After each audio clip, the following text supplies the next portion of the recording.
There is so much talk about women's hormonal health, which is great. But even though it's a bigger part of the conversation, most women are left even more confused about what it means for them and what to do about it, which is not so great. This confusion ends now. An award-winning German nutrition scientist created a powerful herbal formula called Hormone Harmony, which combines 12 powerful adaptogens into one single capsule. Each of these ingredients is carefully selected based on scientific evidence, and it's been proven effective in clinical studies for women of various ages and hormonal profiles. And Happy Mammoth, the company that produces Hormone Harmony, is famous for its zero compromise policy. No GMOs, artificial fillers or flavors, or any other junk. Only science-backed ingredients in amounts that are clinically proven. The company surveyed over 1,500 women to see how Hormone Harmony helped them, and the results are mind-blowing. 86% of women started losing weight, 77% say it improved their mood, and 100% said they're feeling like themselves again.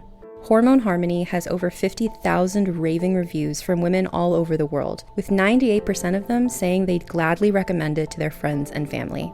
For a limited time, you can get 15% off on your entire first order at happymammoth.com.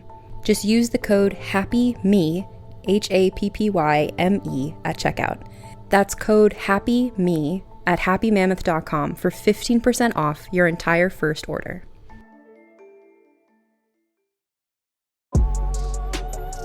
Vitamin Water Zero Sugar has great taste, zero BS, and obviously zero sugar. For those with zero room in their calendar, zero patience for slow walkers, those who get 0 hours of sleep on a Saturday night,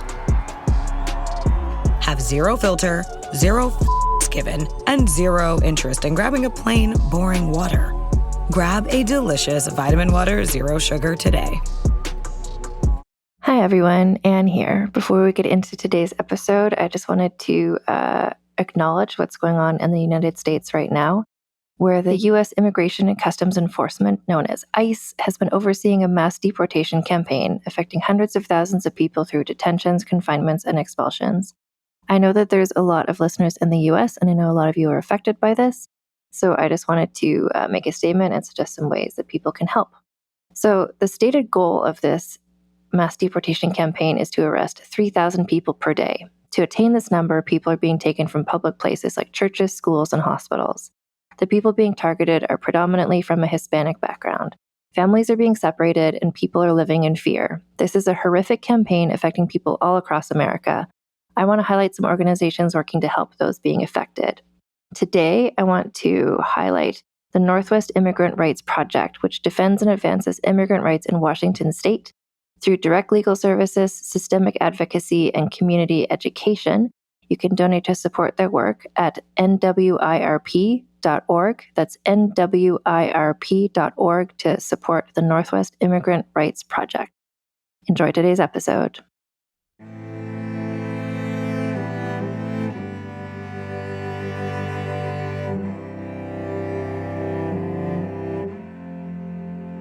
Hello and welcome to Vulgar History, a feminist women's history comedy podcast. My name is Anne Foster.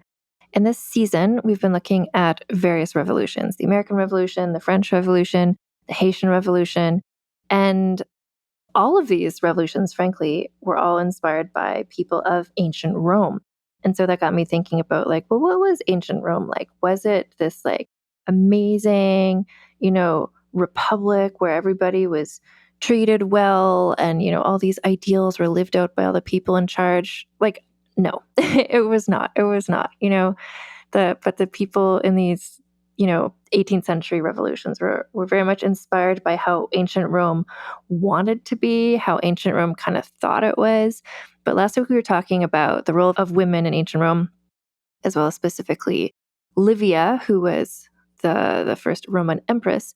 And this week we're talking about another woman from ancient Roman times. She and Livia overlap a little bit, but this woman came before her, and her name is Fulvia. And I have as a special guest, actually a returning guest to this podcast, it's Jane Draycott, who we had on a few years ago when her previous book was about Cleopatra's daughter, Cleopatra Selene. If you remember that, that's such a good book. You should read that book. It's called Cleopatra's Daughter by Jane Draycott. And just like that, in that first book, her new book, Fulvia, The Woman Who Broke All the Rules in Ancient Rome, amazing title. really tells you what you need to know about this person. She takes a time period where I kind of knew a bit about it and where I think a lot of people know a little bit about this time period, and sort of flips the camera around to show, like, well, what were some other people doing, people you might not have heard about from this time period. And one of these people is Fulvia, who we're going to explain her whole deal and why she should be so much more famous than she is, and why she's not more famous. I mean, spoiler, it's because there was so many strong and powerful and interesting women in ancient Rome at this time. When people do things like I, Claudius, the BBC miniseries, or when they're making a movie about Cleopatra, it's like, well, we can't also have Fulvia in here. There's already enough women characters. She's an incredible figure. Jane is such a fun person to talk to. And I hope you enjoy this conversation with Jane Draycott about Fulvia, the woman who broke all the rules in ancient Rome. So I'm joined today by Jane Draycott, author of Fulvia, the woman who broke all the rules in ancient Rome. Welcome, Jane. No, thank you for having me. Pleasure to be here. To be back again. We spoke when you had your last book about Cleopatra Selene. That was a couple of years ago now. So yeah, it is nice to be revisiting this. So I guess my first question is, how well known is Fulvia? Like, I noticed your book title is Fulvia, is the main title. And I have learned that when you're talking about a woman from history that no one's heard of, usually the book title is like Cleopatra's sister-in-law. You know, it's like, or even your other book was like Cleopatra's daughter. So like Fulvia really is famous enough for the book to be her name. So how famous is she? Well, this is the thing. I mean, I didn't want to call my previous book Cleopatra's Daughter because there was already like a novel, and at least one novel and at least sort of one kind of academic book that had that title. But my agent and my editor sort of overruled me. They said, this is what you have to sort of tell people. This is why people might be interested. And the same thing with Fulvia, actually. The original title of Fulvia was from a Cicero quotation, and it was a thoroughly rapacious female, because I thought, people don't know who Fulvia is. I mean, classicists and ancient historians know who Fulvia is because she's one of the prominent women in the late Republic, and along with Servilia, for example. So if you know the late Republic, you know her because whenever there's anything written about women in the late Republic, she is one of a handful who is used as a representative of the women of this period.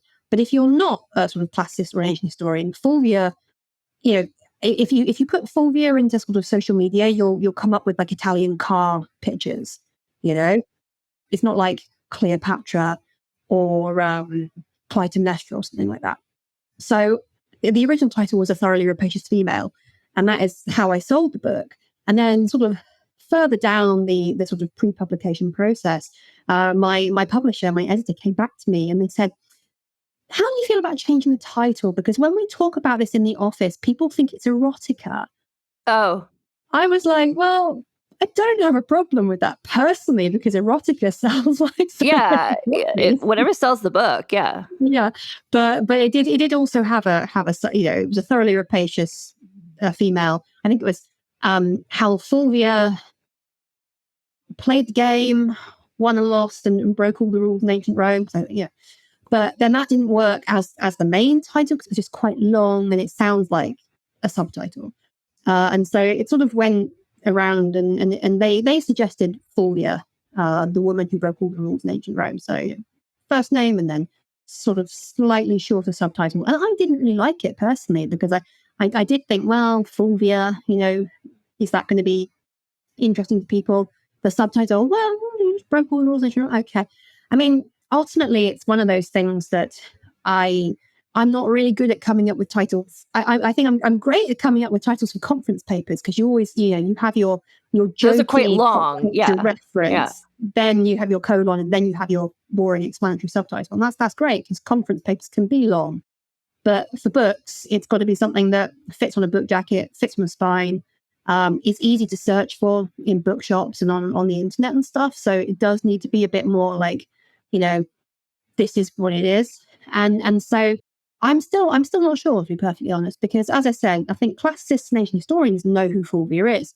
And while it's great if classicists and ancient historians do read the book, At the same time, I would like lots more people to read the book. So the jury is out, really. It remains to be seen what people think about the title, and if they have heard of her. I mean, people tell me they haven't. So people who have sort of messaged me on social media have come across the book, because in the UK the book cover is quite different to how it is The in the book US. cover in the UK, listeners, I don't know, maybe I'll attach it to this episode somehow. It's incredible. It's fantastic. I have a book coming out, and honestly, that was on our mood board. It's like, we have to have a cover that's like this good.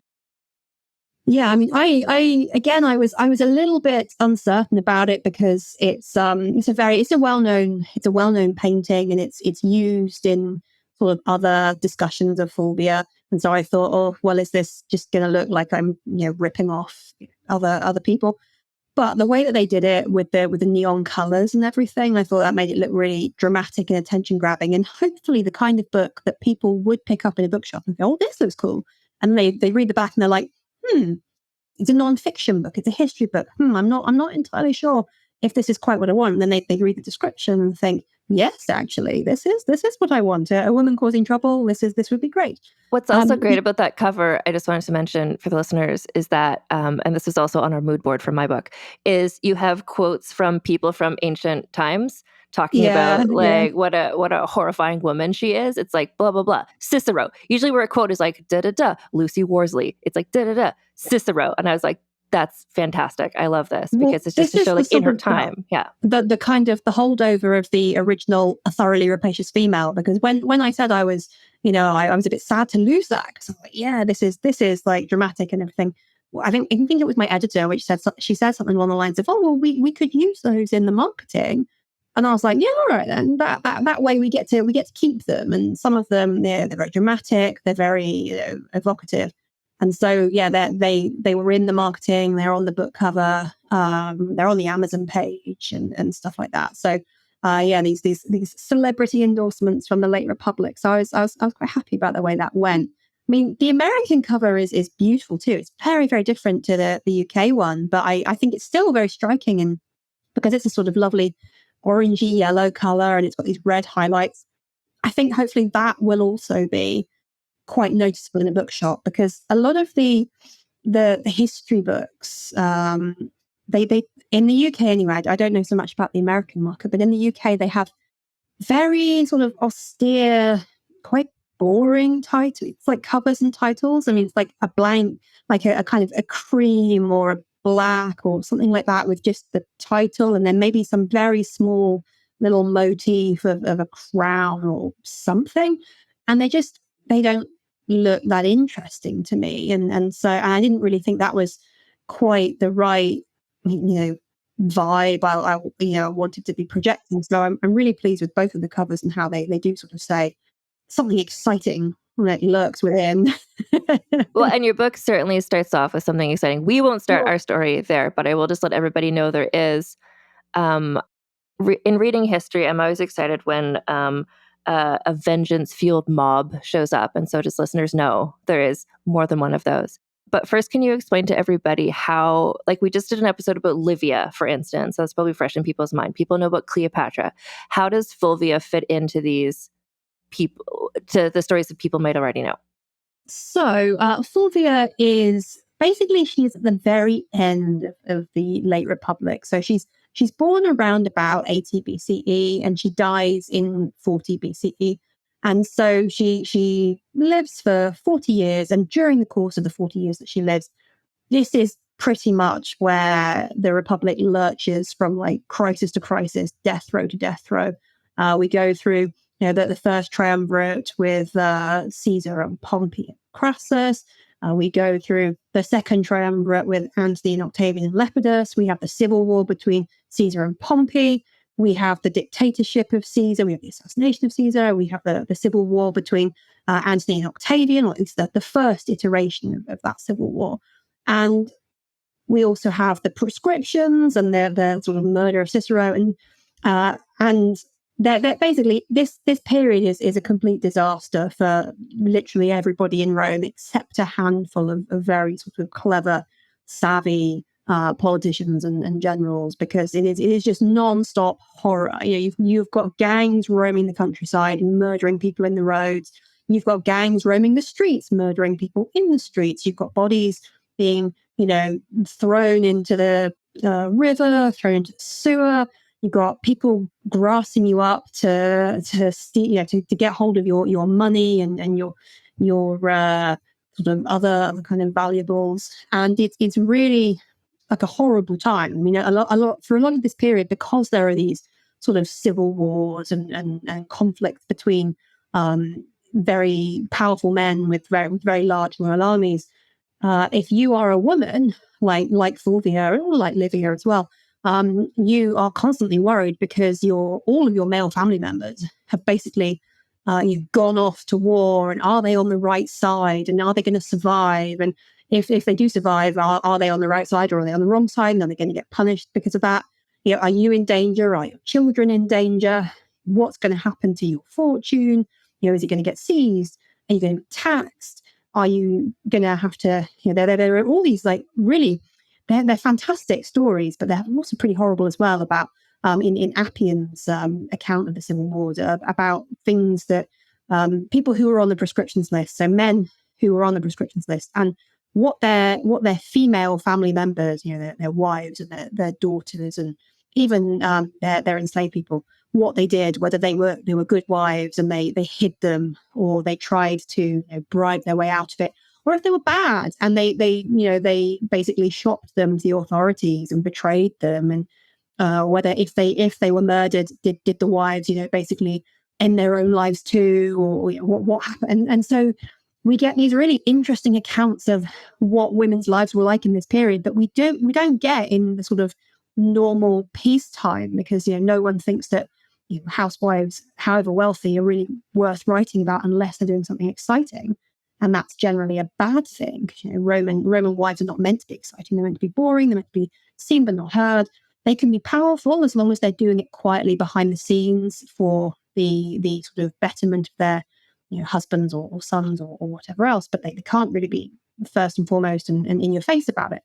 And so when we do hear about women doing those things, it's always a sign that something has gone terribly wrong. Like society is breaking down if women like Fulvia are sort of stepping forward and are able to manage any sort of sort of open power grabbing and politicking and things like that. So we hear a lot about Fulvia in the ancient sources of this period, because the very fact that she is so visible and she is so powerful and influential is a sign of everything that's gone wrong with the normal political process, military process, government of the Republic and sort of the wider empire.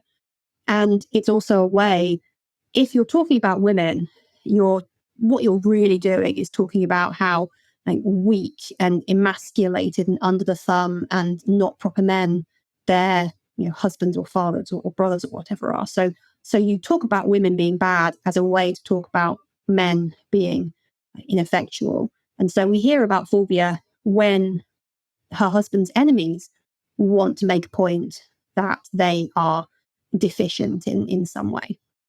And we will absolutely get to this, because this is a very satisfying part of your book is, well, first I was just like, oh my God, I hate Cicero. Cicero is like number one enemy to me personally, because he is, all he does is hate on Fulvia. And we will talk about that. But your book includes, how he dies. And I was very satisfied when that happened. And I was very happy with Fulvia. And I'm very satisfied that, his corpse is on the cover. Thank God, being disrespected. Because Cicero, I remember ages ago I did a Cleopatra episode, and I was just like, wow, this guy sucks. And so to hear this, it's like he rates a lot of what we know about Fulvia comes from his writing about her. And in your book, you're kind of saying like, well, he hated her, so here's what he said. But what is the kernel of truth to this? But it's not just like he hated her because she was a woman who was doing stuff, but he hated her because they were neighbors. And they were kept trying to get each other's property and seizing each other's property and stuff. So he personally hated her. Yeah. Sometimes you don't necessarily think about it, but Cicero is pretty much 90% of our source for this period of the people that were writing at the time. he is the most, perhaps the most important, the most prolific. I mean, obviously we have Caesar's commentaries, for example, and we have fragments of other things, but we have Cicero's writings, his longer writings, but also his letters as well, and that's how we reconstruct this period. And so, for many centuries, the understanding of what was going on was entirely from Cicero's perspective. And so Cicero's friends were your friends, and his enemies were your enemies. And so it was rather uncritical in a lot of ways. So Cicero's depiction of Fulvia must be accurate. She must be awful. And then when you start trying to look for other sources from this period or from slightly later, you can then start to maybe see some variations. And then the later sources, you can also see how the tale grows in the telling, how extra details get added, and the benefit of hindsight, and the history is written by the winner's situation. And so Fulvia gets worse and worse and worse as time goes on, because everybody knows what happened. They know how the story ends, and so there isn't new information in the sense of like new discoveries. It's more just new writers add in their own sort of extra, like, very lurid details to sort of make their work that little bit more exciting. And they can get away with it because, of course, we know that Antony loses and Octavian becomes Augustus, and so there's a very interesting sort of, you can see it happen in real time, that the cleanup of his reputation over the 44 years of his principate, from he's really quite reprehensible in the late Republic. I mean, he's quite young, and so he kind of plays the, oh well, I was just this young innocent boy, and I was misled by all these older, more influential men. But he's pretty nasty. He's a thug. He tortures people, kills people, does all sorts of really unpleasant stuff.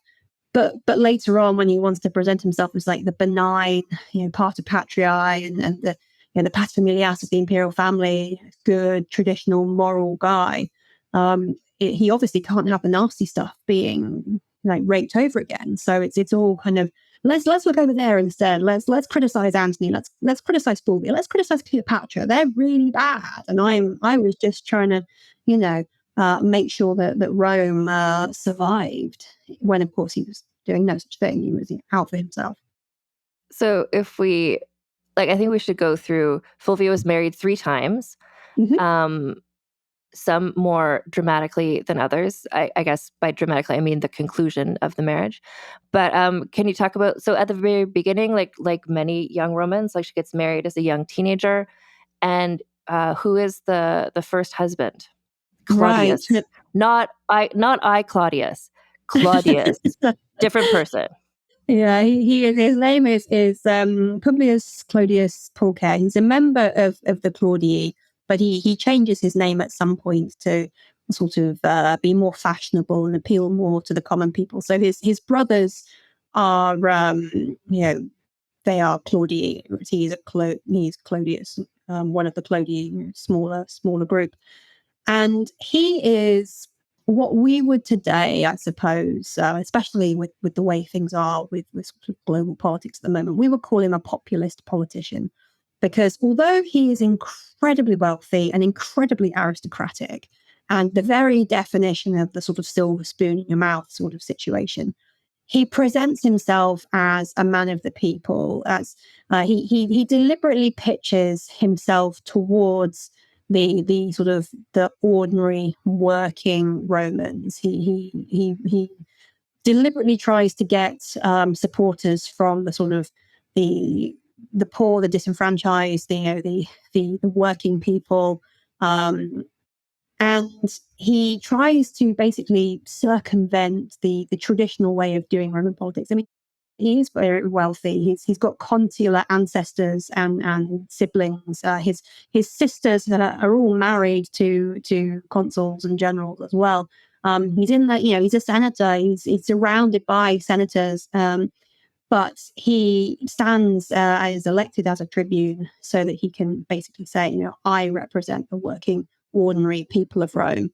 And as part of that, he's not content to just stick to politics. He does have street gangs and thugs and intimidates political rivals. And there's a lot of sort of electoral corruption and bribery and stuff like that. And we sort of first, at the point at which he and Fulvia marry, he has literally just been prosecuted for sort of blasphemy and sacrilege because he gate crashed the Bonadier celebrations, all women celebrations in the house of the Pontifex Maximus. It was Caesar at the time, and his wife, as the wife of the Pontifex Maximus, was hosting these celebrations. Very secret. We don't really know anything about them because they were all women and they were so secret. And so what we hear from the sources is that Clodius dressed up as a woman and sneaked in somehow to the house. There is this question of, was he having an affair with Caesar's wife and was like sneaking in to terrible choice of timing if he was trying to get his leg over on this particular night. Or was it that he wanted to find out what the celebrations were because the man he wouldn't ever know. And so there is this big sort of scandal because the rituals are interrupted and it's terribly offensive and so on and so forth. And so he is prosecuted for this, but he gets away with it, basically bribes his way out of it. So even though there seems to be the sense that everybody knew he did it, he does, as incredibly wealthy, influential people tend to, simply just buy his way out of it and get away without consequence. He's got Clodius, listeners are listening from all kinds of different countries. And I think we're all thinking of a politician in our country who is exactly like this. Yeah, absolutely. I mean, nothing really much has changed in 2,000 years. That people who have the right sort of advantages, by and large, are above the law. It catches up with them eventually, because we will talk, I'm sure, very shortly about how it catches up with Clodius. You live by the sword, you die by the sword. But at this particular point in time, this isn't the first scandal that's been attached to his name. I mean, previously, when he was on a military campaign with his brother-in-law, he tried to foment mutiny because he felt like he wasn't being given like a sufficiently important command. There were allegations about him committing incest with his various sisters. So he is a very sort of high-profile, scandalous, salacious kind of person. I think probably very much with the mentality of that whole it's better to be talked about than not talked about, and as long as people are talking about you, it doesn't really matter what they're saying, because then people can, your name is on people's lips and things. And so it's at this point in the sort of like the late 60s where he and Fulvia seem to have married. And it's been suggested that because she was also from like old, wealthy, respectable families, but her father's family, the Fulvii, and her mother's family as well, they were not as important as they had been, 100 or 150 years earlier. So although they were wealthy, they were no longer influential. They hadn't had consuls for several generations.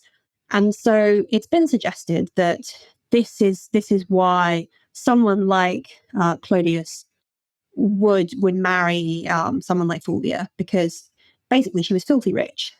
She wasn't politically. He needed money to reap like all these bribes he's paying. Exactly, yeah. He needs the money. Her family weren't politically important, although her stepfather was the consul, and it seems like he was quite close to Clodius from military campaigning anyway. So it's been suggested that this was an opportunity, because while the very conservative aristocratic families would have thought, oh God, no, we're not marrying one of our daughters to this scandal monger, a slightly less prestigious family with lots of money, they were like, we will do that. We will take this opportunity. And because her stepfather was friends with Clodius, it's possible that that's how that came about. So they marry. And we don't really know anything about their early life together. I mean, they had 2 children. They had a son and a daughter. But we only really start to hear about it when Clodius, spoiler alert. Spoiler for the first page of your book. He is very...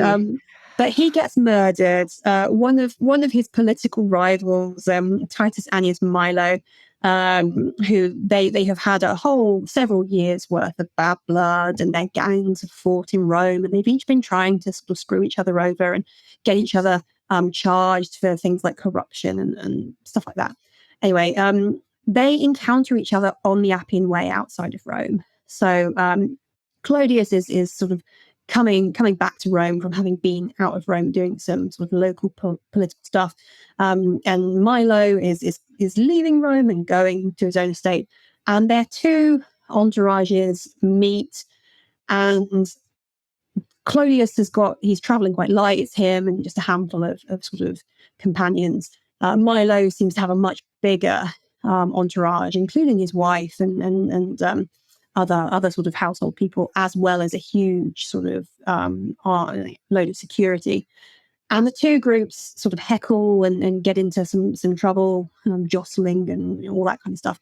And it very rapidly escalates to like a rather brutal and bloody sort of, it's called the Battle of Bovillae later on. So you know, when you've got gladiators and people like that with weapons, perhaps it's inevitable. So Clodius tries to escape. He goes and takes shelter in an inn, but he's dragged out by Milo's thugs and sort of stabbed to death in the road, sort of left in the road. Well, Milo and everybody else, they just carry on. They carry on down to their villa. And so he's just left there. And then another senator who happens to be going that same way comes across the body, sends it back to Rome.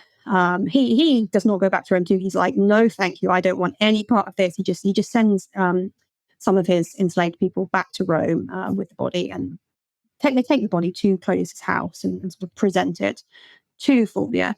And it's at this point that Fulvia seems to enter the historical record for the first time, because when she sees Clodius's body, rather than do what you might expect, which is, get it very nicely sort of washed and dressed and laid out in the atrium for everyone to come and sort of see it and pay respects the way that you're sort of supposed to do with a traditional Roman funeral.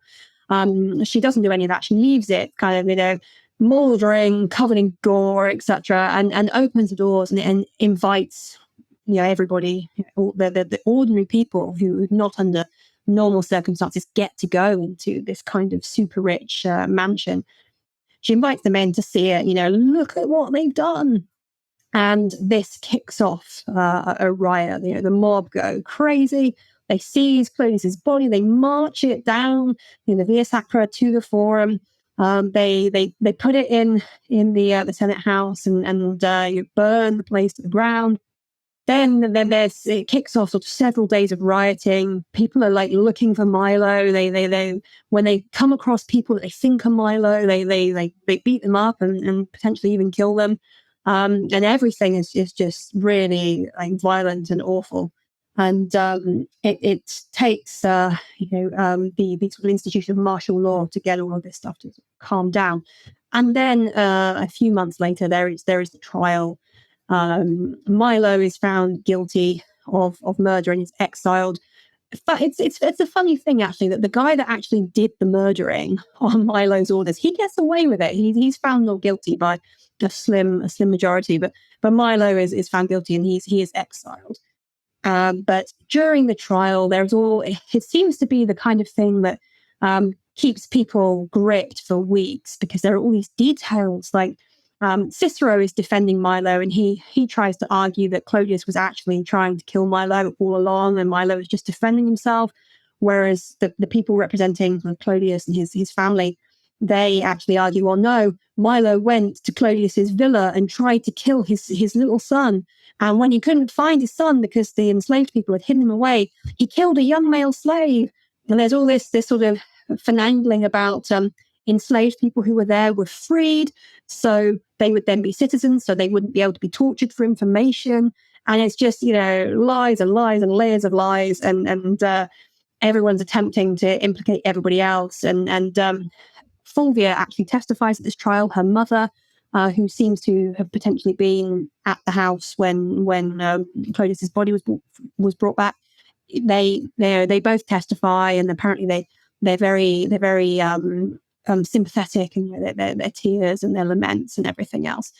And so this is where we see Fulvia entering Roman history and the things that she's doing. So prior to this, we assume she has been an ordinary wife and mother. We hear from Cicero in his defense of Milo, his argument about why Clodius was really trying to kill Milo is because he and Fulvia was not present. And this is apparently something very strange because Clodius and Fulvia were always together, that they would not be seen apart from each other. So that's an interesting detail that it sort of makes you think, okay, so clearly they have a close marriage. They enjoy each other's company, because why else would they always be together? And so you kind of start to think about that. This is actually a marriage that, while it may have been, potentially just political and financial, there does seem to have been, affection on both sides, because they enjoy each other's company. And then when he's dead, she's very, very determined that she's going to get revenge on the people that killed him and do everything she possibly can. And it's also interesting because there is a political dimension to this as well, that if she was with him all the time, then she was part of his political life. And she either learned from him these ideas about using the crowd and playing on people's emotions and getting what you want outside of the normal channels. So either she learned that from him, or it's something that he potentially learned from her, or the pair of them sort of worked it out together. And that's just quite interesting to see this possibility of a sort of Roman women do not get to have the same sort of political career or the political education that Roman men do, but you can perhaps have a different kind of education. Sort of, you can be there and you can absorb and you can see what's happening, and then you can learn from that. And also, I suppose, one thing you can't necessarily teach someone is to have a sense of timing and to know when it's the right moment to do a particular thing and how to turn a situation to your advantage. And clearly this is something that Fulvia has, because she does it when she's presented with the body of Clodius, and she does it again at the trial, and she does it again at later points in her life as well. She recognizes that this is a moment where I can make something out of this. And so, although we don't have huge amounts of information about her at this point in time, the information that we do have, I think, is suggestive. And so we can start to see patterns emerging that we'll see over the next sort of 15 years of her life and her career. Well, and then also just the way that Clodius was this populist politician. He was, well, you could see by like the way that the mob assembled, like he was beloved by these people. And after he died, Fulvia kind of inherits those followers or those fans. And then eventually, like, we see that is much like, her wealth is an attractive thing to somebody who wants to marry her. It's like, well, here's this woman who like brings with her, like whoever she marries next, people are going to support him because people supported Clodius so much.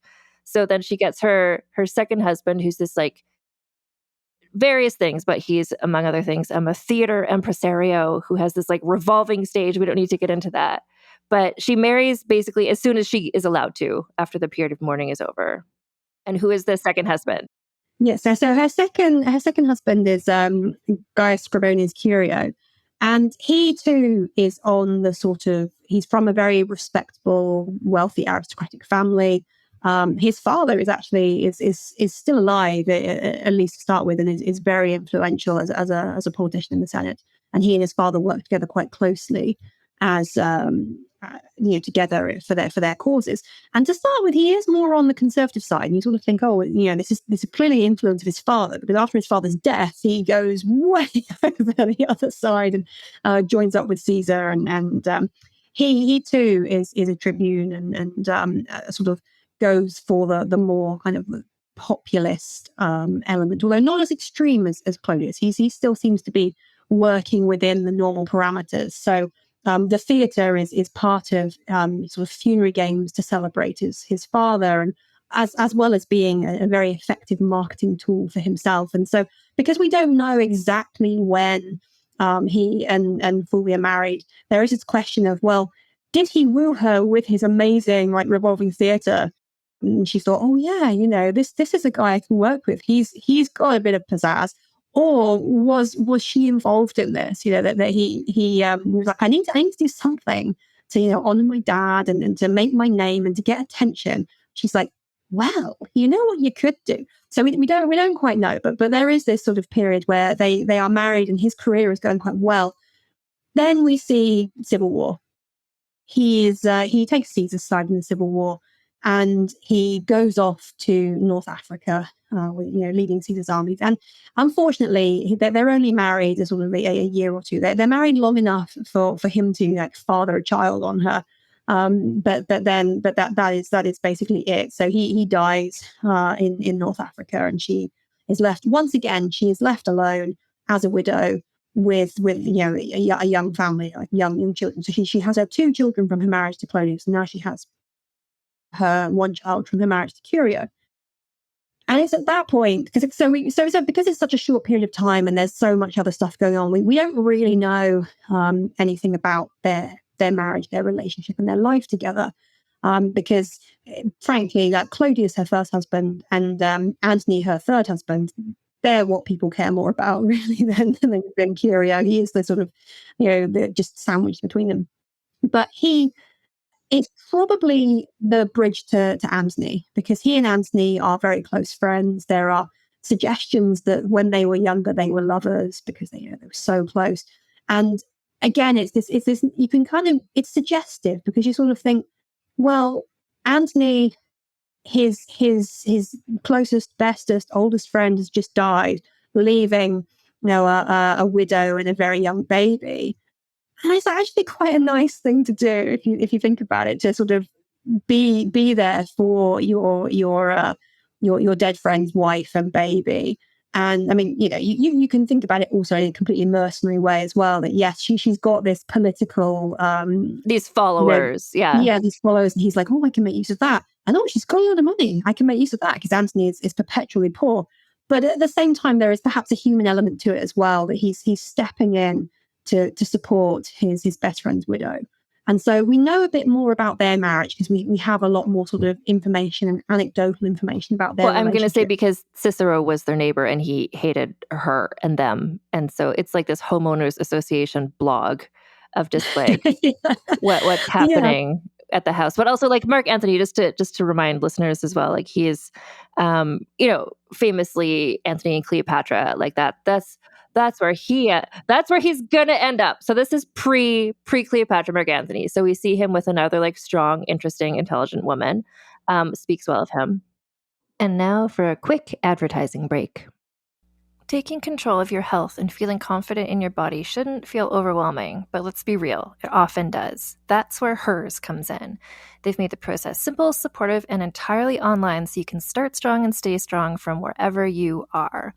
Hers is transforming women's healthcare by providing access to affordable weight loss treatment plans. They connect you with a medical provider who will work with you to determine the best treatment option for you. Plus, your personalized treatment ships for free directly to your door. So if you've been struggling with your weight loss journey, it's time for you to find the best option that works for you through Hers. Start your free online visit today at forhers.com/vulgar. That's forhers.com/vulgar for your personalized weight loss treatment options. forhers.com/vulgar. Weight loss by Hers is not available everywhere. Compounded products are not approved or reviewed for safety, effectiveness, or quality by the FDA. Prescription required. See website for full details, important safety information, and restrictions. Actual price depends on product and plan purchased. This episode is brought to you by Progressive Insurance. Do you ever think about switching insurance companies just to see if you could save some cash? Well, Progressive makes it easy. Just drop in some details about yourself and see if you're eligible to save money when you bundle your home and auto policies. The process only takes minutes, and it could mean hundreds more in your pocket. Visit Progressive.com after this episode to see if you could save. Progressive Casualty Insurance Company and Affiliates. Potential savings will vary. Not available in all states.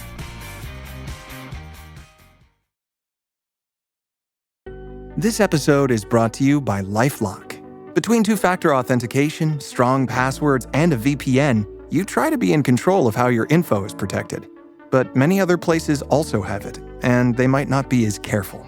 That's why LifeLock monitors hundreds of millions of data points a second for threats. If your identity is stolen, they'll fix it, guaranteed, or your money back. Save up to 40% your first year. Visit LifeLock.com/podcast for 40% off. Terms apply. Get lost in the acoustic brilliance of 3D audio that surrounds you. Feel the embrace of the massage seats that adapt to your every move. Experience the warmth of a vehicle that welcomes you as you approach. We could tell you what makes a Lincoln SUV so extraordinary, but don't take our word for it. Take it on a test drive at the Lincoln Summer Invitation, with exclusive offers on now, only at your local Lincoln retailer. And we're back. I mean, this I think says something about Anthony personally, is that he seems to have had a lot of good relationships with women. He seems to have had a good long-running relationship with his mother, Julia. He has a long-running mistress, Volumnia Cytheris. He has Fulvia, he has Cleopatra, he has Octavia. And although he does not necessarily always treat these women as nicely as you would like to be treated, by Roman standard, he's an absolute, prince, as far as you think about the way that other Romans treat their wives in this period and the opinion they have of women. It seems like Anthony does actually see women as people. He respects them, their opinions. He listens to them. He takes them around with him and stuff like that. And again, I think just as we can infer that Fulvia's marriage to Clodius was quite a close one and a sort of a partnership in that respect, I think we can see with Fulvia and Antony a similar sort of thing, because when he is away, sort of when he has to go away to fight in civil war, or when he's in the second triumvirate and he is made the triumvir with the sort of purview of the East, in his absence, she is representing him. She is the one who is sort of running their multiple households and seeing all of his clients and enacting business on his behalf. And when in sort of 41, he and Octavian fall out again and have their sort of second round of sort of civil war, she and Antony's brother basically declare war on Octavian in Antony's name to protect his interests while he's away. And so I think all of this tells us that she was very much an equal partner in his endeavors. And whether she was telling him what to do, or he was telling her what to do, basically they had a working partnership. She had a considerable amount of agency in this relationship as his proxy. And this is, again, this is why we hear so much about her in this period, because as far as Cicero and other onlookers are concerned, this is not okay. It's one thing to sort of have your wife running your household while you're out of Rome on sort of political business or military business, but to extend that remit so that she's basically like running the republic, running the empire, that is not okay, because women are not supposed to have this kind of power. And there's something wrong with her that she wants this kind of power. So we get all these like rather amazing criticisms of Fulvia, that she's basically a man in every respect except for her sort of physical body. And she doesn't want to weave and spin and do girly stuff. No, she wants to be a politician. She wants to be a general. She wears a sword. She gets splattered with blood during military discipline. She's enacting sort of international political stuff by giving client kings kingdoms and all of this. And then, of course, the very same people then say, oh, but, she's really jealous of Glaphyra and Cleopatra, and she only declares war on Octavian to try and get Antony's attention away from Cleopatra. And you're just like, well, which is it? She's either, not womanly at all, or she's just as weak and vapid and jealous as all the other women. And I mean, one thing I find that is quite interesting, again, about that, it's hard to know how far to trust this kind of really negative sort of descriptions, because you sort of think, well, come on, almost nobody is all bad. Presumably there's truth to this, but presumably that it's also exaggerated. But one thing I think is really interesting is that we never hear about her spending her money on jewelry or purple clothing or any of the other sort of silly fripperies that Roman women are supposed to be obsessed with. What she wants is property and money and power and influence. And I guess you could say that sort of feeds into this idea that she's not womanly at all. If she was a proper woman, she'd just want, diamonds and stuff. But at the same time, I think it's worth putting this in context and thinking about how, her first marriage ended because her husband was brutally murdered in the street, and there was a suggestion that his murderers wanted to kill his son, her son as well. Her second marriage ended because her second husband was killed in battle in Africa. And again, there's this question of, well, what happens when you're a Roman woman and you lose your husband, your protector, the father of your children? Who have you got to look after you? As far as we know, she potentially has a much older brother, but he never seems to have been particularly politically important. So, and we don't even know when he died. So possibly her father and her brother are both dead at this point. They can't help her. And then with Antony, there is this whole period in the wake of the assassination of Caesar, the wake of the assassination of Caesar, where Antony initially goes from being the most powerful man in Rome as the other consul upon Caesar's assassination to basically being run out of town. And we hear from Cornelius Nepos about basically the vultures descending on Fulvia while Antony is away and trying to strip her of her property. And again, there's this suggestion that they're going to kill her children because, you get rid of the sons so that they can't follow in their father's footsteps. And so I sort of think that in the space of, we've got the space of about 10 years, she's lost 3 husbands. She's had all of her children threatened. She's had people trying to take her property and leave her with nothing. And so it seems to me quite sensible that once she has got power and influence, the thing that she's trying to do is restore her battered family fortunes and shore up her situation so that, if you've got your own property and you've got your own money and you've got your own power, it makes it very difficult for people to mess with you in the future. And so it seems to me is perfectly sensible. And the other thing is that if you've got, nice jewelry, we hear at this time all the stories of the women in the prescriptions. Like the good women have to sell their jewelry to pay for their husbands to be able to escape Rome. And then they're left and they've got no husbands. They've also got no jewelry. And if their husbands get caught and get killed, their property and their money gets seized as well. So it just seems very sensible to me that she is trying to, accumulate her own security because she's seen multiple times that it can so easily be taken away. And so all of this, I think, is perfectly understandable within the context of that situation. I mean, it's still perfectly understandable now, really. People who have assets are more secure than people who don't have any. And so this is, for me, what I find interesting about her is that, yes, she's doing a lot of very, at first glance, very unusual, untraditional, innovative things. But actually, if you think about it within the context, and this is something else that doesn't necessarily come through from Cicero's invective, but when you look at other sources, other letters of Cicero, for example, Servilia, the mother of Brutus, is doing the exact same thing. She's involved in politics. She's just, a friend of Cicero, so it's okay. And there are other women that Cicero borrows money from and goes into business with and tries to buy property from. But that's okay because they're friends of Cicero and they've got something that he wants.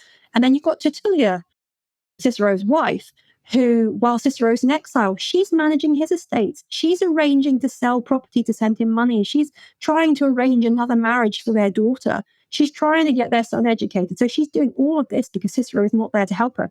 And again, that's okay, but Fulvia's behavior is not okay. And so I think you sort of have to know a little bit more about what women are generally doing in this period. And you see that Fulvia is not, in fact, that much of an outlier. And if you look forward in time to women like Livia and the other women of the Julio-Claudian dynasty, you can see a lot of them doing pretty much exactly what Fulvia did. I mean, they don't necessarily have as much success as her. And in fact, women like Livia, who are more subtle about it, have a lot more success than women like Julia or either of the Agrippinas, for example, who are a lot more blatant. Being obvious about it doesn't endear you to people, not the people at the time and not the writers who are writing about it later. And so I think it's interesting that you can see this continuity, this long continuity through the late Republic into the Principate, through into the Julio-Claudian dynasty of women. As soon as women get a little bit of power and influence, they all use it in the same ways, just to sort of greater or lesser amounts of success. Well, and then I think this is also a good time to talk about, because again, so much of what we know about this period and specifically about Fulvia and like how, was what you're saying, like is from the writings of Cicero, who like other women who he liked did the same things and he didn't criticize them, but he did criticize Fulvia. Can you just briefly describe the extremely satisfying way in which Cicero dies and what happens to his head? Yes, well, I mean, Cicero is when the second triumvirate sort of get together and they realize that they need money. They try taxing people, it doesn't go so well. So they decide what they need to do is draw up a hit list and have these people murdered and seize their property. So they draw up a list of, hundreds of names of people that they think are against them and in favor of Brutus and Cassius and the liberators. And so it basically is open season on these people. So if your name was on the proscription list, you needed to get out of Rome as quickly as you possibly could. A lot of people went down to Sicily to join up with Sextus Pompey.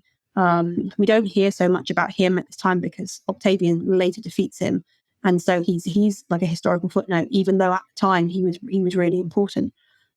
This is where we get with ancient historians writing later and knowing that who's important and who's not. Yeah, he's important at the time, but you wouldn't know it from sort of the way that it's just brushed over later.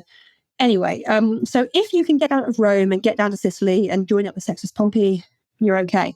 If you can't, basically anyone at all, whether they are a freeborn person or a freed person or even an enslaved person, they can basically find you, cut your head off, take the head to a member of the triumvirate, and then claim some of your property. The triumvirate gets some of it because they need it to declare war on Brutus and Cassius, but you can get some too. So if you were not a friend of the triumvirate and you were wealthy, then you had a target on your back. And Cicero is very much not a friend of, or particularly not a friend of Antony, because he has written a lot of horrible letters and speeches and pamphlets about Antony since the assassination of Caesar in 44. So he spent the last year writing these speeches, delivering speeches publicly, etc., etc. These are called the Philippics.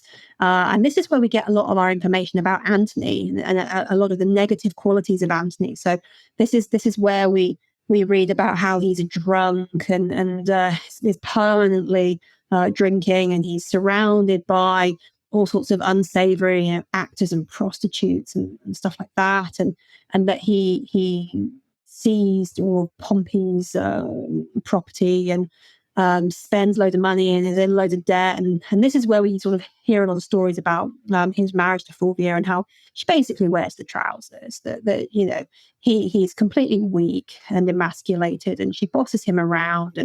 And there's a great line in Plutarch's Life of Antony, written much later, but using these sources, that essentially Cleopatra was grateful to Fulvia because Fulvia had broken Antony and trained him to be ruled by a woman. And so Fulvia is sort of seen as the precursor to Cleopatra in that way. And so, Cicero thought it would be a really good idea to assassinate Antony's character. And in response, Antony thought it would be an even better idea to assassinate Cicero, like quite literally. And I sort of thought, the way I've been thinking about this recently is I don't know how aware you are of the feud between Kendrick and Drake. Oh, very. I'm in Canada, so yeah. Yeah, I mean that's the thing. It's kind of it's that sort of thing. These two people attempting to kind of one up each other, and I the way I see this, I'm sort of like, who is who in this situation? Is Antony Drake? I mean, Cicero would have you believe that Antony is Drake, and Cicero's writings would have you believe that Antony is Drake. But ultimately, it's Antony that wins. It's like the Super Bowl performance of Kendrick Lamar. It was philosophical, murder of Drake, and then Marc Anthony does like an actual murder of Cicero. Yeah. So, I mean, so Anthony does attempt to kind of write back, but we just don't have that literature, unfortunately. It's all, I mean, he is a victim of Octavian later, because Octavian goes out of his way to just bulldoze Antony's reputation and any sign of it. So it is just this sort of situation where Cicero, I mean, I firmly believe that he had it coming, frankly. I mean, oh my gosh, your book, I didn't know that was the end of Cicero, and I was so happy. Yeah. Because I just, your book is like very, well written and whatever, but just like you hold no, like you're like, this is what Cicero's doing. He's just like a hater. He hates Fulvia. He hates Marc Anthony. He's writing these things. And when he's killed, I was just like, fuck yeah. Yeah, finally, good. And from Antony's perspective, you're like, of course, absolutely. Killing Cicero is a sensible thing to do, because he was against Caesar. He was against Antony. He is the foremost orator and politician in the. If you can do this, if you're in ancient Rome and you can, just do it. Yeah. Yeah. Like, you need to get rid of him. He is a thorn in your side. From Fulvia's perspective, and because we shouldn't really forget that she's involved in this too. So Cicero is the man that attempted to get Clodius done for sacrilege. They had a neighborly feud for years. Clodius got Cicero exiled, and then Cicero came back and caused loads of trouble for Clodius. He took Milo's side, and then Milo and Clodius were mortal enemies. When Milo actually murdered Clodius and attempted to murder Fulvia's son, Cicero defended him publicly and tried to get him away with it, and tried to argue that Clodius was going to kill Milo. And he'd given a very long speech a few years earlier about how Clodius was having sex with his sister, who was, would you like it if people were saying that your husband was having sex with his sister? No, you would not. I mean, and so all of that was kind of earlier on. And then with all the stuff with Cicero and Antony, like Cicero going around after the assassination of Caesar and saying, oh, well, if I'd been involved in the planning, Antony would have been murdered too. You're so stupid, Brutus, for not killing Antony. It's like, oh yeah, that's a great idea. Go around telling people that you think that someone's husband should be murdered, and then when he's driven out of Rome as a public enemy, start threatening her kids as well. And I'm just like, if I'd been Fulvia in that situation, I would have been so thrilled when Cicero finally got his, and I absolutely would have wanted to see the proof of it. Show me that head. I really want to just bask in this feeling of like Schadenfreude.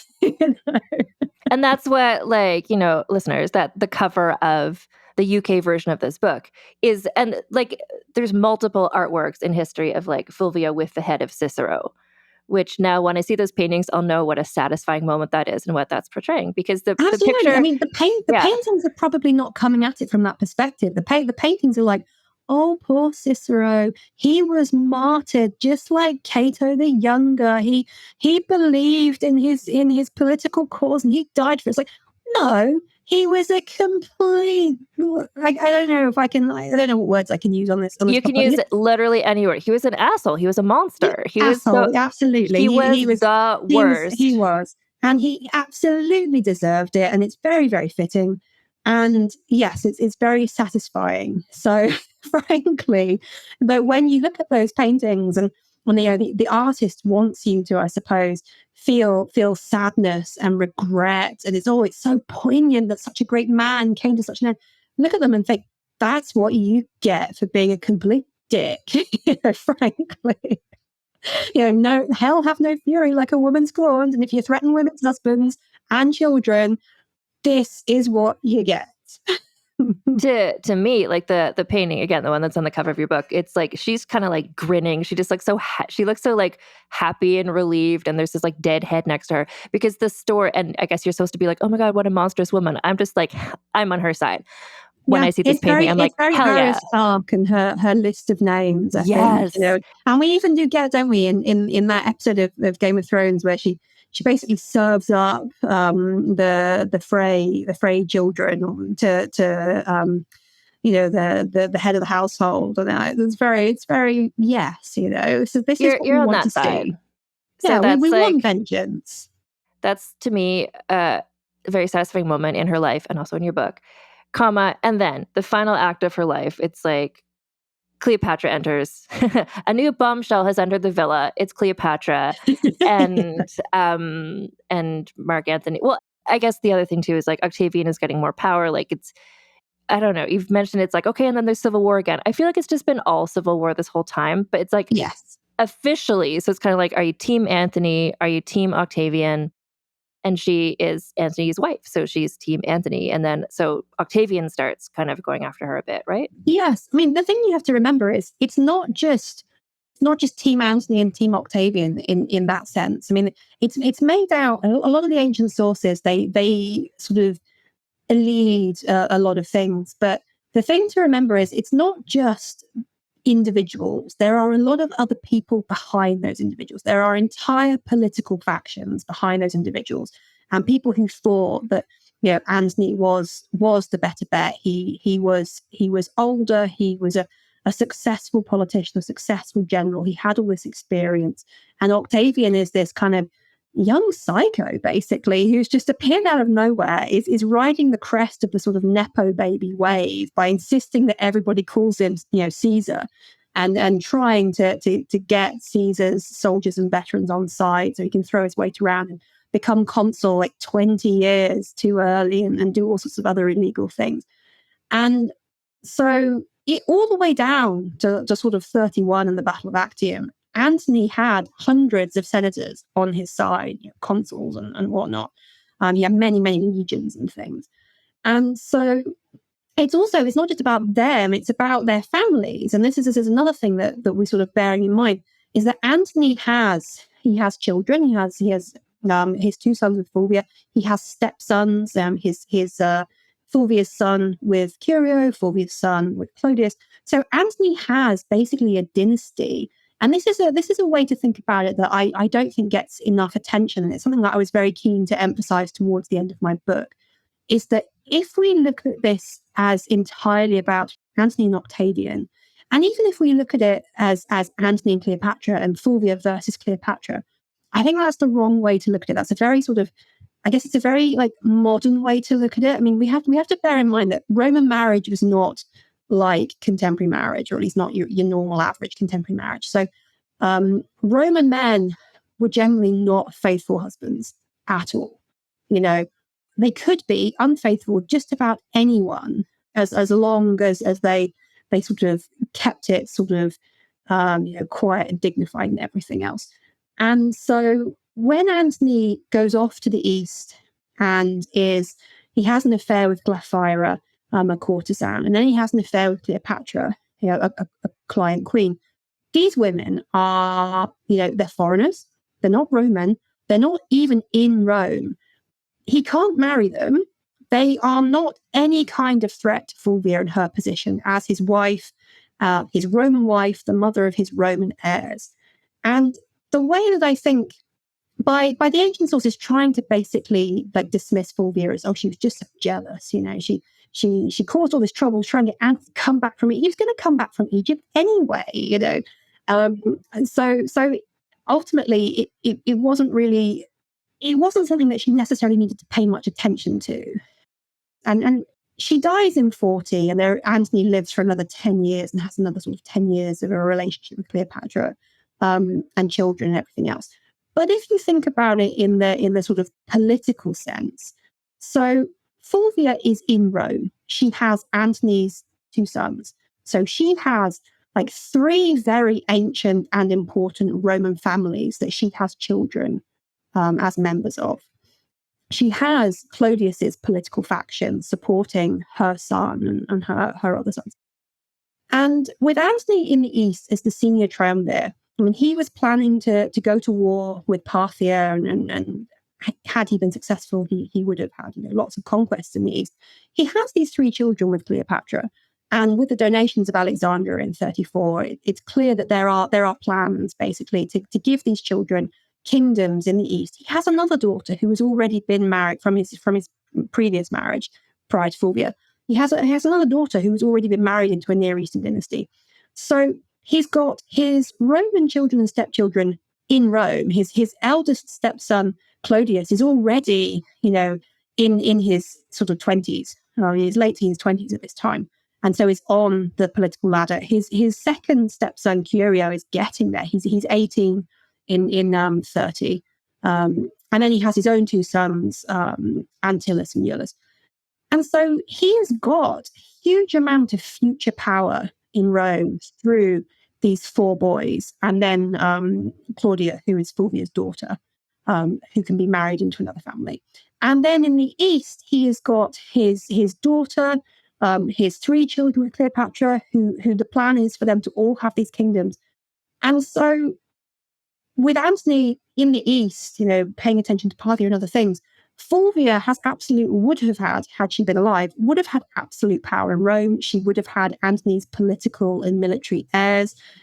And under such circumstances, things would have, I think, been quite different between Antony and Octavian, because Octavian is able to make inroads in Rome and in Italy and in the western half of the empire, because Antony's not there.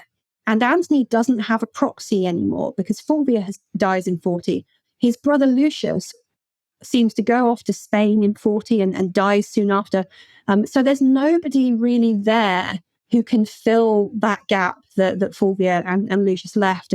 And his sons and stepsons, they're either with him in the east as well, or they're too young to be doing anything significant.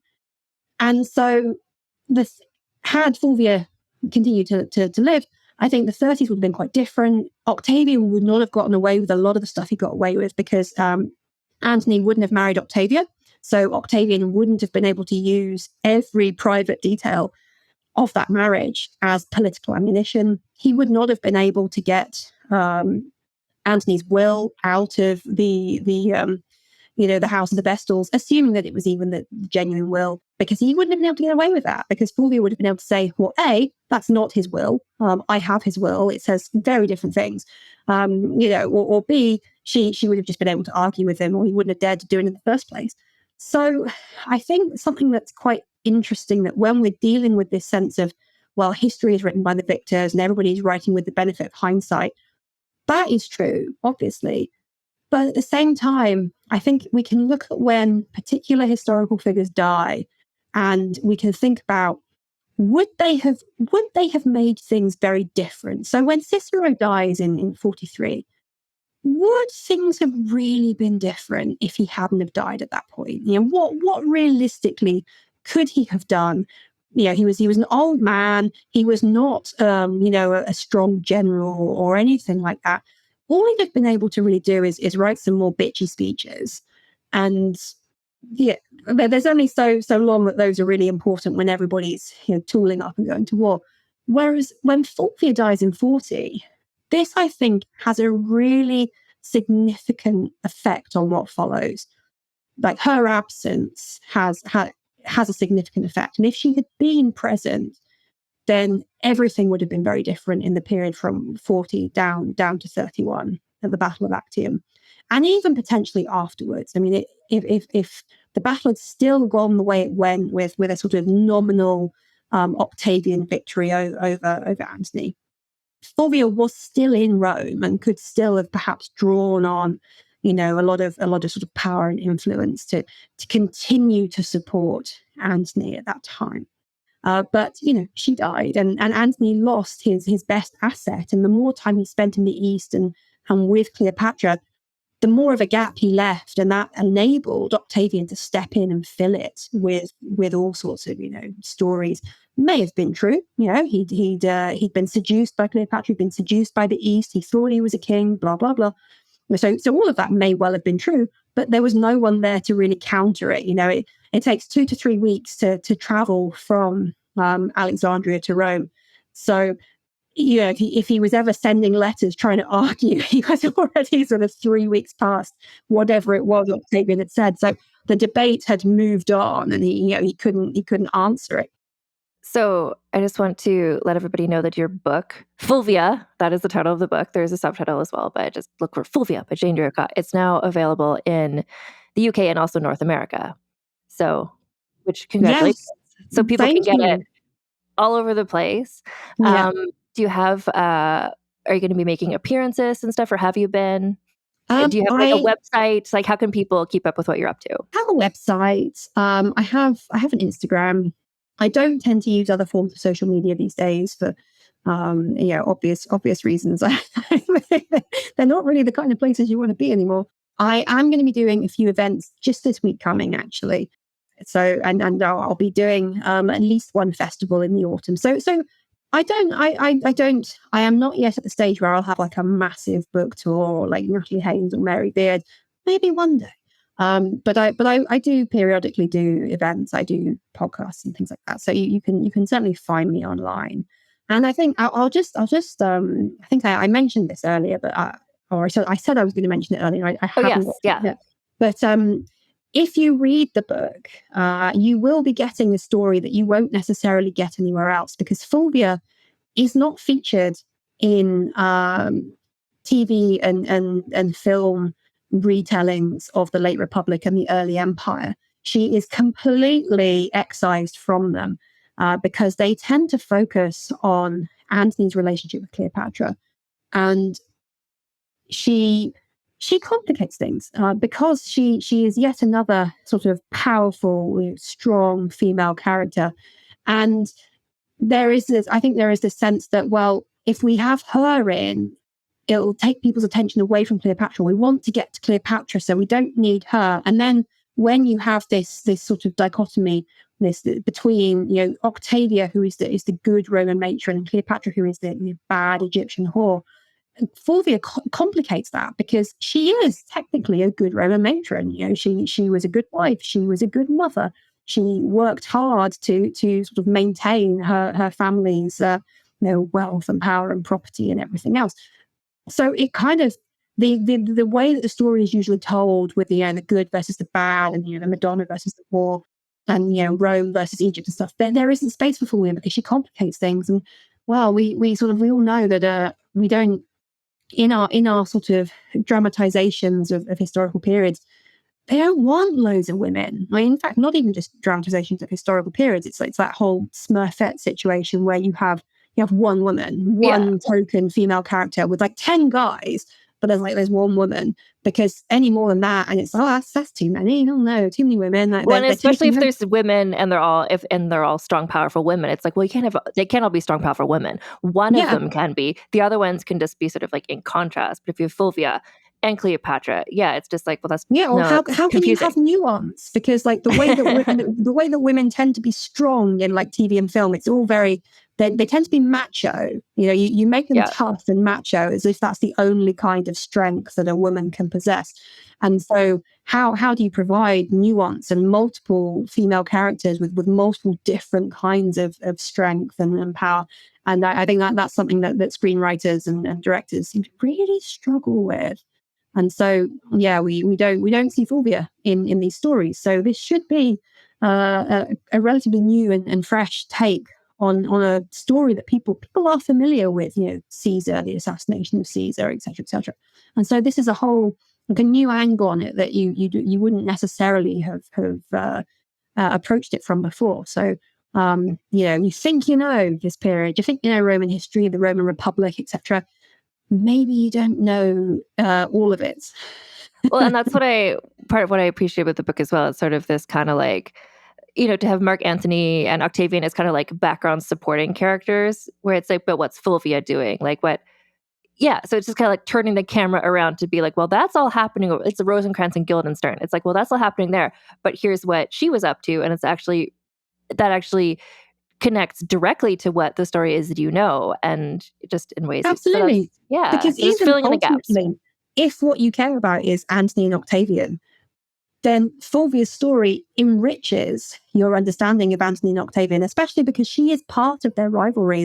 There is a period where Octavian is married to her daughter Claudia for sort of diplomatic reasons, and they have their own sort of hostile mother-in-law, son-in-law relationship. And Octavian accuses her of basically trying to get him into bed and trying to sort of chasing him around, desperate for sex. And the sort of the way that I kind of read the poetry he writes about her, I'm sort of like, you wish, this is a woman who A, was like married to Antony, who's like the most virile Roman to ever exist in this period, and B, she one of the things he sort of is like, oh, you're so old, I have no interest in you. It's like, she's just had a baby, so she's not old, or she's just like in her late 30s. She's still fertile. She's still in her childbearing prime, So, well, most women who have literally just had a baby are not trying to running around seducing people. Yeah, seducing their sort of grotty little son-in-law. So you kind of, the fact that he kind of brings this element into their sort of rather fraught mother-in-law, son-in-law relationship. And then there is that we haven't even really talked about the Prussian War and the propaganda surrounding that whole situation. But they have a relationship of their own. It's not just Octavian versus Antony. It is Octavian versus Fulvia. And looking at that and the dynamic and the way that plays out, it's another sort of mark in the anti-Octavian column, to be perfectly honest, because it shows him as a really sort of horrible misogynist and really just kind of another way in which he doesn't stand up very nicely compared to Antony, because Antony doesn't necessarily have this really vile attitude towards women that Octavian like happily publicly displays. Anyway. I mean, this is where I'm happy that we could have this conversation so we can sort of like give everybody sort of who is Fulvia, so people now know that. And then like your book has so much nuance and so much more description of all of these dramatic events and so much detail. I really try, and I look for every single bit of like color and world building stuff that I can find, to try and support the literature and the archaeology and everything else. So I would like to think that people will come away from it. They will know like the broad sort of history better, but they also have lots of like little details, like a really good place in central Rome to buy smoked cheese. You're getting all your travel tips for ancient Rome. But it's such a good book. It's so readable. It's so fun. And thank you so much for coming on the podcast. Thank you for having me. So I do really strongly recommend this book. I have authors on here a lot, and I'm always being like, yeah, you should listen to those books. And I always mean it. Like when I have an author on the show, it's because I read the book and I vibed with it and I liked it. I don't just invite anybody on this podcast. But this book is so fun, man. Like it starts off with Fulvia's vengeance mob instigating funeral riot. And I was just like, oh, I like this book. I like this woman. It's such a fun story. Like fun asterisks, but just it's fun in the way that like a soap opera is fun, or like a really dramatic like Love Island or something. It's just like the twists and the turns. So Fulvia, the woman who broke all the rules in ancient Rome, is available in North America and also in the UK and other Commonwealth territories, I assume in Ireland as well. And we're talking about ancient Rome, so I have to bring up our brand partner, Common Era Jewelry, because that's her whole vibe. So Common Era Jewelry is a company I connected with because their Instagram ads were being shared to a bunch of listeners of this podcast who shared it with me, who were like, Anne, I think you would like this jewelry. And I was like, I do. And in fact, I want to work with them. So Tori it's not a one-woman show, but like she runs the whole company, even as she's like at home, like breastfeeding her newborn child. Congratulations again on your baby, Tori. But anyway, so she does the designs herself, and the whole vibe of the company is because she is really into the classical world, just like Jane Draycott is. Like, it's just, that's her passion. And so Common Era Jewelry makes designs based on either jewelry that's been discovered from like ancient Roman times, ancient Egyptian times, or just jewelry inspired by people who lived back then. So this is a small woman-owned business, which I think is important to note. And they have several gorgeous pieces inspired by Rome and the women of ancient Rome. So there's not one of Fulvia. She's not famous enough yet to make it there, but there is a beautiful pendant inspired by last week's topic person, Livia, as well as a person we've talked about on this podcast before, Agrippina the Younger. And both Livia and Agrippina the Younger, they were sort of like one generation after Fulvia. Like if Fulvia was the elder millennial, Livia is like the younger millennial, and Agrippina the Younger is like the Gen Z in this situation. So they were all like living close to each other, but not exactly the same generation. And for sure, Livia and Agrippina the Younger saw what Fulvia was able to do and clearly took some inspiration from what she was able to accomplish. So you can get those pieces from Common Era, Livia, and Agrippina the Younger. Common Era also brings Roman vibes to pieces like, they have two pieces that are inspired by artwork that was found in Pompeii, which it's like a dream of mine to go visit Pompeii one day, but it's just like Pompeii was an ancient Roman city, and they excavated so much stuff, and you were able to see like the murals and the frescoes and the artwork that people had just on the walls of their buildings. And one of those things was an image of Leda and the Swan, which is from a very sexy myth about a god who came down and took the form of a swan and had sex with a lady. And people throughout history have liked to reinterpret that in like burlesque and various things. But anyway, Leda and the Swan, the pendant is inspired by specifically the portrayal of this story in Pompeii in ancient Roman times. And also another thing that was uncovered, another piece of artwork that was, or sort of like a puzzle that was discovered during the excavations of Pompeii, the ancient Roman city, is the magic Sator Square, which is a word puzzle, which was, I love that. I love the vibe that people in ancient Roman times were doing word puzzles. I feel like Fulvia would have been really good at like Wordle and things. Anyway, this is what they had at the time, the magic Sator Square. So this was discovered, and then I love that Tori took this and turned it into beautiful jewelry. So you can get that as a ring or also as a pendant. And then there's also a design from Common Era featuring the Vestal Virgins, who are kind of, other than Fulvia, like the most powerful women in ancient Rome. And that's based on an ancient Roman coin that had the Vestal Virgins on it. These pieces are available in solid gold as well as in more affordable gold vermeil. And Vulgar History listeners can always get 15% off all items from Common Era by going to commonera.com/vulgar or using code vulgar at checkout. That's commonera.com/vulgar, or use code vulgar at checkout. Next week on the podcast, we're getting back into the 18th century of it all. We're getting back into the revolutionary vibes. Like we're powering through to get to our ultimate destination this season, which will be a discussion of Queen Marie Antoinette. This is another reason I wanted to talk about the ancient Roman stuff, because Marie Antoinette was, some of the people who hated her, some of the haters were comparing her to some women from ancient Roman times negatively. But I would say that these women from ancient Roman times, if anyone compared me to Fulvia, I'd be like, thank you. Thank you. Anyway, we're powering through. We're going to get to Marie Antoinette, not next week, but soon. Next week, we're going to be talking about somebody else from the Revolutionary era. And I hope you join me then. And until then, my friends, keep your pants on and your tits out. Vulgar History is researched, scripted, and hosted by Anne Foster. That's me. Editor is Christina Lumagi. Theme music is by the Severn Duo. Transcripts of this podcast are available at vulgarhistory.com by Aveline Malik. You can get early, ad-free episodes of Vulgar History by becoming a paid member of our Patreon for as low as $1 a month at patreon.com/AnneFosterWriter. Vulgar History merchandise is available at vulgarhistory.com/store for Americans, and for everyone else at vulgarhistory.redbubble.com. Follow us on social media at Vulgar History Pod, and get in touch with me via email at vulgarhistorypod@gmail.com.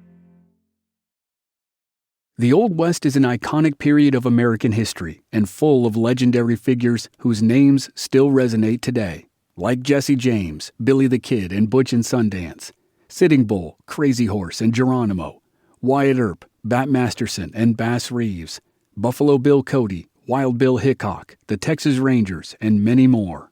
Hear all their stories on the Legends of the Old West podcast.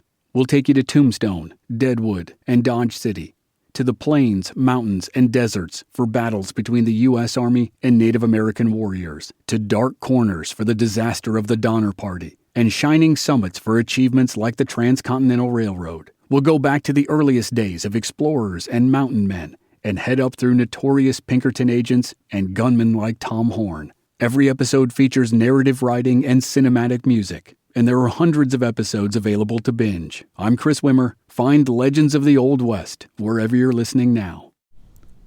Look, we all know there are a lot of celebrity interview podcasts out there, but there's only one: Happy, Sad, Confused.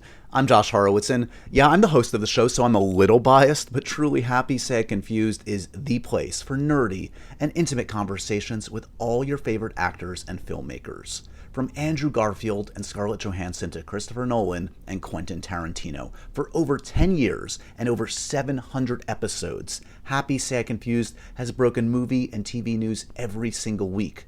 That's because I ask all the questions I want to know, and more importantly, you want to know. Casting what-ifs, backstage stories, acting pet peeves, and much more. So whether you're into superheroes, prestige TV, or just the coolest actors and directors alive, you're going to learn something in every episode. Listen to Happy, Sad, Confused on Apple Podcasts, Spotify, or wherever you get your podcasts. It's ticklish business any way you look at it. Come on, we'll stick together. Love movies? Love classic movies? So do we. Ticklish Business is the podcast where classic film is discussed in modern times. Hosted by me, film journalist Kristen Lopez, and my co-host, author Emily Edwards, we dive into the golden age of cinema with fun, heart, and serious expertise.